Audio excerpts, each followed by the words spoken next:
تو مقصر خیانتی که بهت شد نیستی.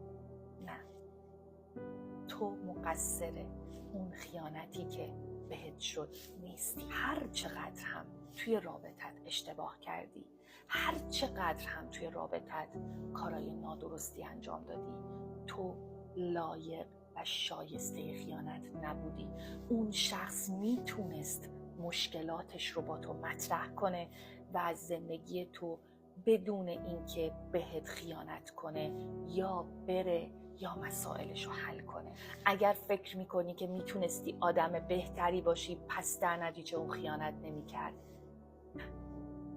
بهت قول میدم حتی اگر بهترین آدم روی کره زمینم میبودی اون بهت خیانت میکرد. تو مقصر خیانت نیستی. خودتو سرزنش نکن. اون شخص نتونه